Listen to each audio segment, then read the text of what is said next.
They abandoned me during my pregnancy, but now want my baby's hand-me-downs for my sister's golden child. The first time I felt truly alone wasn't when the pregnancy test showed positive at 19. It was 3 months later, doubled over with early contractions, when my mother said, "You got yourself into this situation, you can find your own way to the hospital." That moment crystallized everything about becoming a mother in my family. I would be doing it entirely on my own. My boyfriend Jason and I were young but stable Perta, both working in university with scholarships and living in our own apartment.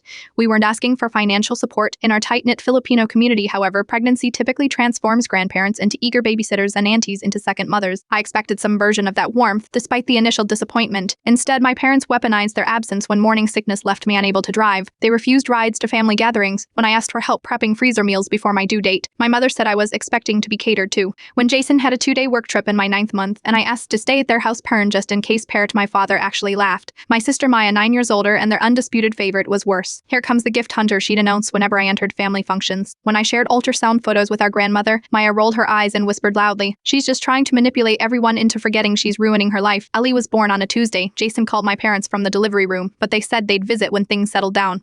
3 weeks passed before they met their granddaughter. By then I was drowning in postpartum depression, so severe I couldn't shower without sobbing. I believed I was fundamentally unlovable parent, that even my own family couldn't find me worthy of basic kindness. 6 months of therapy helped me understand that their behavior reflected their issues, not my worth. We established a fragile peace. My parents apologized for not driving me to the hospital, attributing their actions to tough love and fear I was throwing away my potential. They now see Ellie monthly, though I never leave her alone with them. Jason and I graduated despite the challenges. We bought a small starter home. Ellie grew into a bright, curious 3-year-old who knows all her dinosaurs by their scientific names. I was healing, moving forward. Then Maya announced her pregnancy suddenly. My parents transformed. They drive 40 minutes to stay at her house whenever her husband travels. My mother cooks and freezes meals unprompted. My father assembled the crib and painted the nursery. They paid for hypnobirthing classes and a maternity photo shoot. Maya's Instagram is filled with their extravagant gestures, are the custom-ordered pregnancy pillow, the surprise delivery of her specific cravings at midnight. Yesterday my mother called. "Maya needs a nursery setup at our house for when we babysit. Can you bring over Ellie's old crib changing table and those wooden toys?" Maya wanted new items, but I told her your hand-me-downs will do. The casual cruelty of it parched the assumption that I would happily provide for the sister who mocked my pregnancy for the grandchild already receiving the love. Mine was denied. Parent left me speechless. My stuff will not do. Perhaps Maya can ask her friends for freebies like I had to. The family group chat exploded with accusations. I am petty. I am holding a grudge. I am denying a baby necessities out of spite. This morning my mother showed up unannounced, expecting to load Ellie's old things into her car. I met her on the porch and didn't invite her in. 3 years ago you told me that parenthood means facing the consequences of my choices without handouts. I said calmly, I am simply allowing Maya the same growth opportunity. She left in tears, calling me heartless. The crib my mother wants is the one Jason built by hand from reclaimed wood because we couldn't afford to buy one. The changing table is the dresser we refinched during midnight painting sessions while taking turns soothing a colicky newborn. The wooden toys were gifts from Jason's grandmother Parn, the only family member who supported us unconditionally. These aren't just items,